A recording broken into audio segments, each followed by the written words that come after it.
Very fruity. It's just a nice, rich fruitiness to it, but then dry and then smooth tannins. So we're talking about food pairings with this. In Argentina, they grill everything. I've only been there once, but breakfast, lunch, and dinner, it was grilled sausage, grilled lamb, grilled chicken, just grilled everything. So again, you guys are somewhat of a cool little steakhouse, if you will, with all your other stuff. So anything grilled red meat is going to be perfect. But in particular, I'm thinking, barbecue with this, barbecue sauces like pork. You guys pulled pork ribs, just absolutely delicious with this. But you guys see how this is nice and fruity, and the tannins are soft. So this comes back to where it's grown. So this is not in the mountains. This is on the valley floor. So it gets a little more sunshine. It's just a little warmer because you're down low before you get to the mountains, and so the grapes get a little more warmth to them, and that makes them a little fruitier. It makes the tannins a little softer as a result. So now we're going to try the Catena, and I apologize, I have to open this real quick.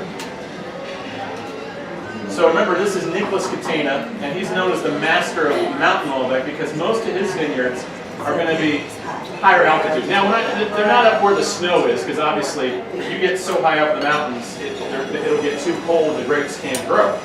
But these are right in the sweet spot where they get the warm sunshine. In fact, they get a little more sunshine than the valley floor because there's less atmosphere for the sun to go through.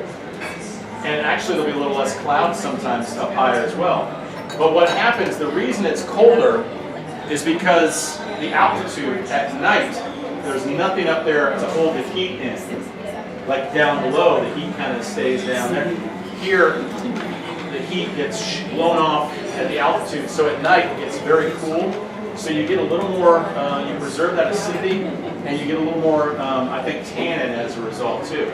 So would you say this would be a fuller, or is this would be? I'll let you, I know what I would say, but you're on the right track perhaps, but taste it here and see what you think.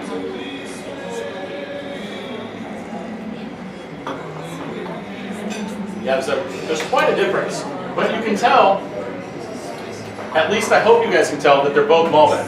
They're both similar in that regard to the varietal characteristic. Thanks, sir. So hopefully you still get, but you still get the blackberry, you still get the plum, maybe a little less raspberry. To me, it's almost a lot more big blackberry, almost blackberry jam. But the tannins are what you notice. It's very much more full body. We're kind of getting up in that, not nowhere near the top of that tannin scale yet, but very firm tannins.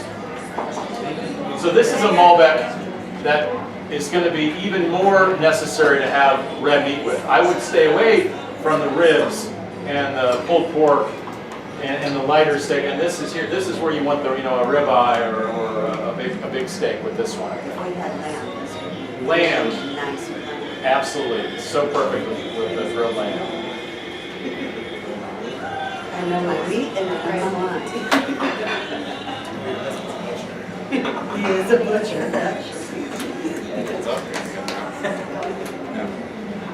Okay, so we tried the two Malbecs, both from the same region, from Argentina, but from different altitudes. Now we're going to try 3 Cabernets, and these are all 3 Cabernet, but they're all going to taste very differently because they're from 3 different places.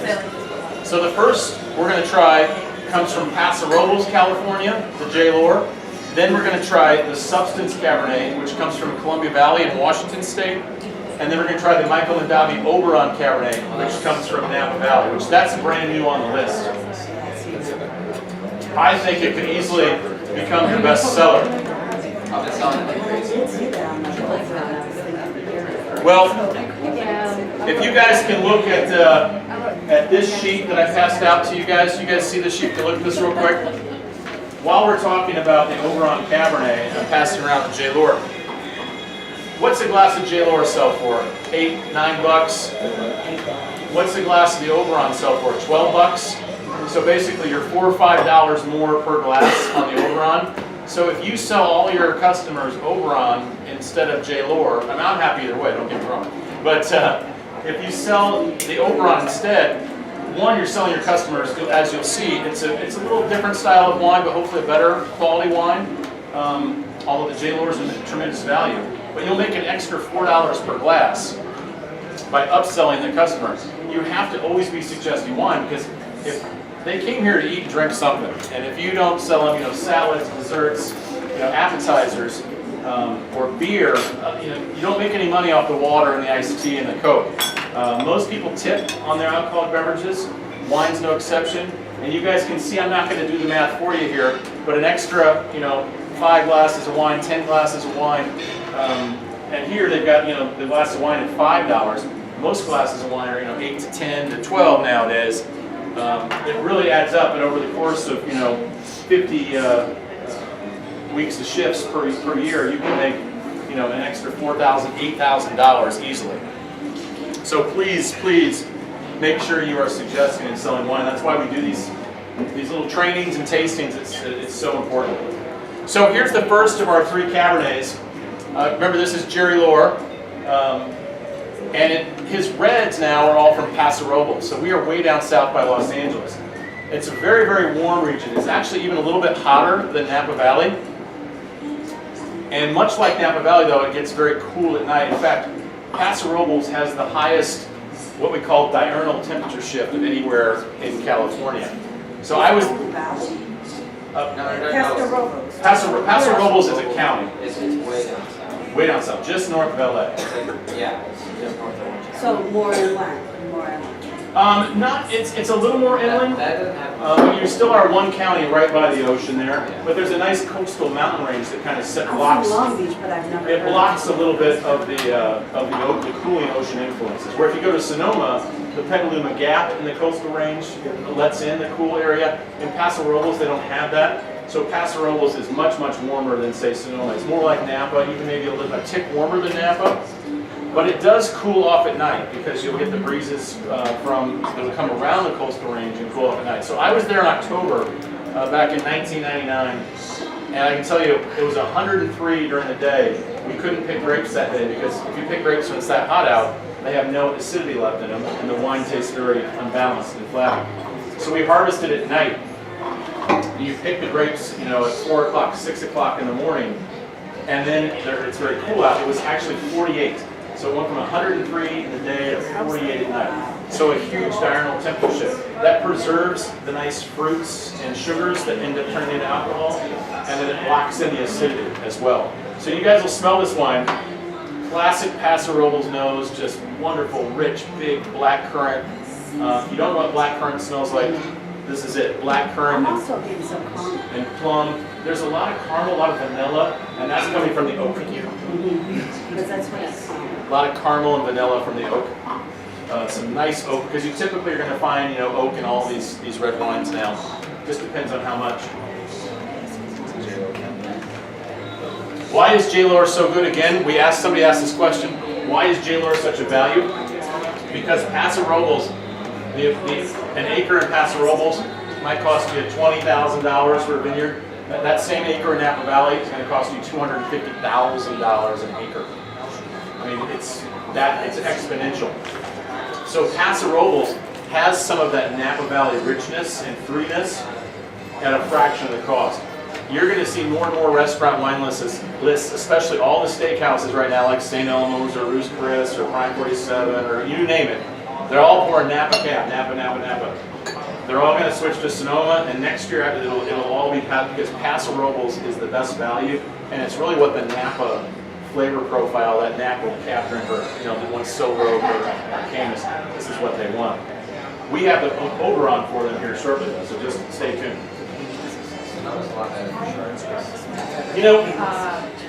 I think Sonoma is great for Cabernet. It's just a different style of Cabernet. Yeah. Sonoma Cabernets tend to taste actually more like the Bordeaux French Cabernets because it's a little cooler. I mean, not near as cool as Bordeaux, don't get me wrong. But they're just a little more... I actually like Sonoma Cabernets better because sometimes they're a little more elegant and balanced.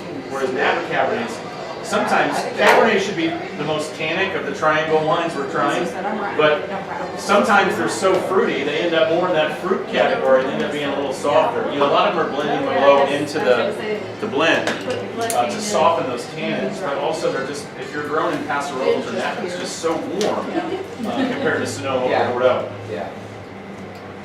So, you know, That Oberon is extremely balanced as far as Napa Cabernets go. it's crazy good, especially for the money. Yeah. So, speaking of Sonoma or Bordeaux, we're going to try now Washington State. This is the Columbia Valley in Washington State, and this to me is, if you were to say take a Sonoma Cab and a Bordeaux and blend it together, what you would get is Columbia Valley in Washington State. This has the coolness of Bordeaux, very cool, cooler than California, even Sonoma. But then it has the sunshine though, so it has the coolness of Bordeaux with the sunshine of California. Because the Columbia Valley is actually a desert. It's a high altitude desert, very, very inland, so there's no coastal influence at all. The only reason they have the cool nights is because they are at a slightly higher altitude and it's very dry, so at night, much like Paso Robles, it gets very cool and locks in and preserves that acidity. And it takes a while for it to warm up, and as a result, as I said, it kind of has the temperatures of Bordeaux, but with the sunshine of California. So this is the same great Cabernet, but you're going to see how way different it is than the J. Lohr. And again, this is the style of Cabernet I tend to prefer because it's not so opulent, it's not so rich, it's a little more elegant and a little more complex for me. I don't like all the fruitiness, I like a little more elegance. If you're a Pinot drinker, I am. you're gonna like this Cabernet better than the other two. I like Pinot Noirs. I always get it from Washington, from Oregon, has the most Pinot Noirs. Well, you know, you mentioned light body. To me, it's more full body than the J. Lohr. Because the J. Lohr is so opulent and fruity, it pulls it into that fruit corner of the triangle. That this, to me, that you feel the tannin more. The tannin's more, it's not bitter, but feel your teeth and cheeks. It's more tannic. It's only slightly more full body, barely, because it has a little less oak. It's different. It's really different. It's a different feel. It's a different temperature. Because it goes away and then it's just like the J. Lohr stuff. It's fruity, has a nice long fruity finish. This to me has this sort of dry, elegant, Goes away. tannic. You get the tannic finish. This is a more complex, serious wine. The J. Lohr is just fun and fruity and easy to drink. It's very rich and opulent. But this is much more of a serious cab, full body cab. I want this with filet. I want this with, you know, again, any steak, but it's a very nice wine. So I didn't talk about this wine.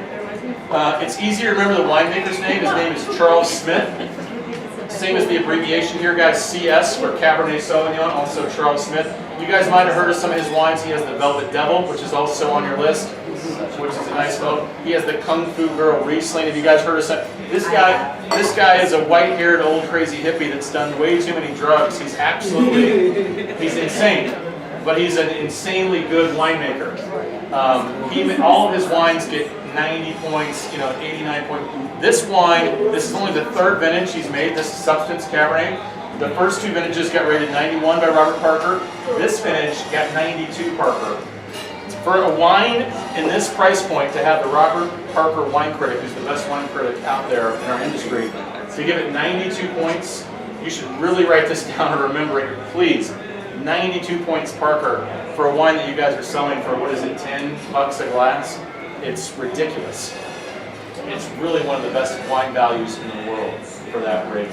And why is it called Substance Cabernet? It's called Wines of Substance. And why is it again CS? It's Charles Smith Cabernet Sauvignon. But he's also kind of taking a play. Who took chemistry in high school? I didn't do too well in chemistry. I thought it would be fun until I realized it was mostly math.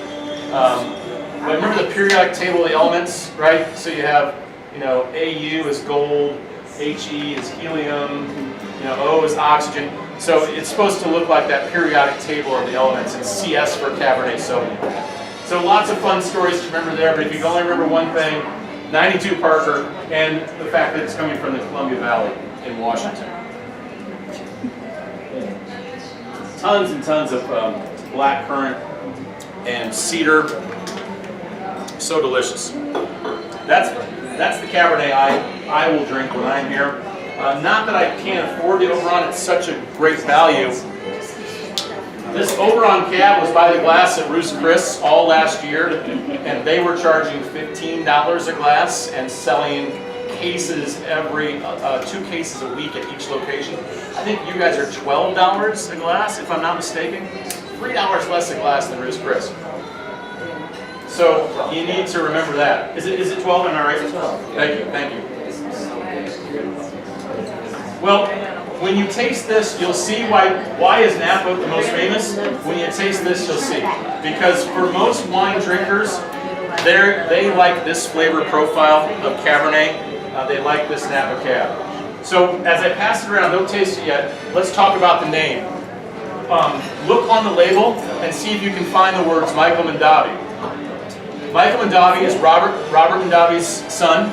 Robert passed away just a few years ago at the age of like 98. So you can see drinking wine is very good for your health, right? So what you can also see though is it's very hard to see the Michael Mondavi name. It's very small. He and his father, they tried to grow so fast, they got so big, they actually had to sell the winery to a big corporation. And when they sold the winery, Michael had to sign in the contract that he would make his own wine again, obviously, if he wanted to. But he could never put the Mondavi name larger than a font size 12 on the label. So that's why the Mondavi name is the font size 12. Because Robert Mondavi is his father. His father, but he sold his name. He sold his father and his name. They sold the Robert Mondavi name. So this is Michael Mondavi, Robert's son. You can see the Mondavi name down there on the bottom strip. And he calls this the Michael Mondavi Oberon Cabernet. Oberon is a character in one of Shakespeare's plays, Midsummer Night's Dream. Very famous play, and so he's taken the name Oberon there. So this is grown from grapes throughout Napa. I'm actually very worried about Michael. I emailed him and he's not responded to me. I'm sure he's busy, but most of the grapes from this are coming from the Atlas Peak area in Napa, which was ravaged very hard by the fire.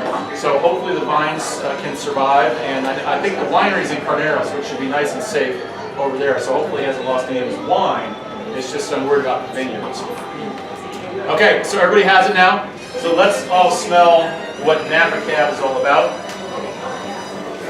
So what you're going to get, hopefully, is you're going to get some of the richness and opulence of the J-Lore fruitiness of that J-Lore Cabernet, but you get more of the serious and complex and elegant notes of the substance Cabernet. So this kind of has the best of both, and that's why Napa is the best for many, many people, because it has the best of both, if you will.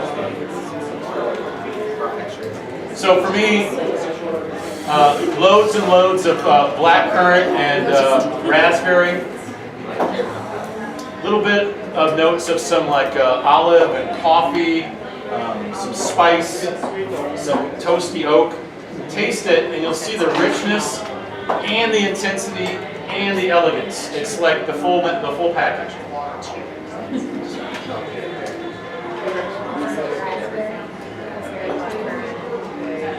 Do you see how full body this is?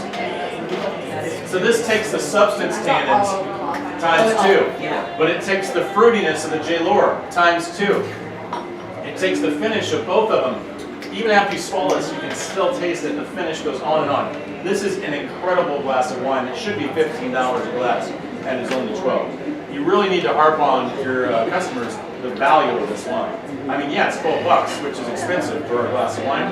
But hey, if you're at Ruth's Chris, this is 15. If you're, if you might be a friend where it might be more expensive than any other Think stuff. about it, we're in Carmel. Everybody- Sorry, everybody- I can't afford it, we're in Carmel. It's Daniel, right? Daniel, it's a good, did you guys hear that? If you guys are allowed to give a little teeny taste, just half this amount, no one is unhappy with this cab. Even if your customer has been drinking the J-Lore for years, they'll like this better. If they've been drinking Silver Oak and Camus, the real expensive ones, they're still going to think this is amazing.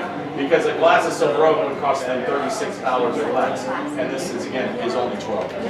And it has the pedigree of the most famous winemaker out there, like the Mondavi family. So the pedigree, everything it has going for it. Well, listen, guys, I want to encourage you to read the sheet I have about you know, selling more wine, making yourself in the restaurant more money, making your customers happier. Trust me, if they're drinking, they're happier. I can testify to that. And look at the food pairings and talk about matching body and balance and flavors and contrasting and similar flavors. And don't be afraid. All these little info sheets I got on all the wines, you just Google it.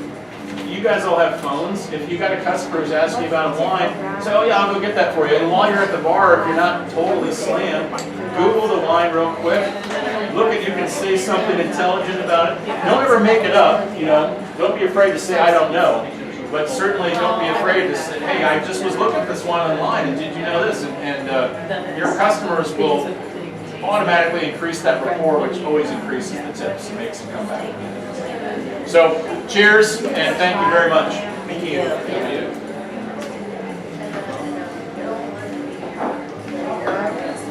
Is it Heather in the bar? No.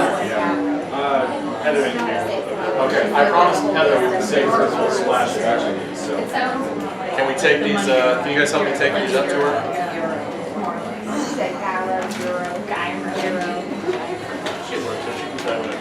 That's true. Yeah, most of these are all by the glass, aren't they? I've tried one. Yeah. 90% of tried those Sophia, but Yeah, the Sophia and the Oberon are certainly the two most brand new ones. almost like the Loading. Well, you know, I always drank the Cloud line and Cloud line, but it took a little price increase, so we were going to replace it with Fire Steel. I forget the one they ended up replacing. But Yeah. King Estate is really good. King Estate's really it's even way more than Cloud line. And that's always the trick, you know. You want to have something that's not 15, 16 in glass, because you want to be able to keep your same, you know, profit levels for the restaurant. It's always tricky. And as wine prices go up and up, which restaurant? Oh, I love Gibson's. I know some of those guys really well. Because they own Portino and Hugo's Frog Bar. I went up there, I took the St. Elmo's. I took all the Argentina St. Elmo's tasting, and they said, let's go to Gibson's. And they ended up making friends with the Gibson guys. They still talk to them all the time. And great service.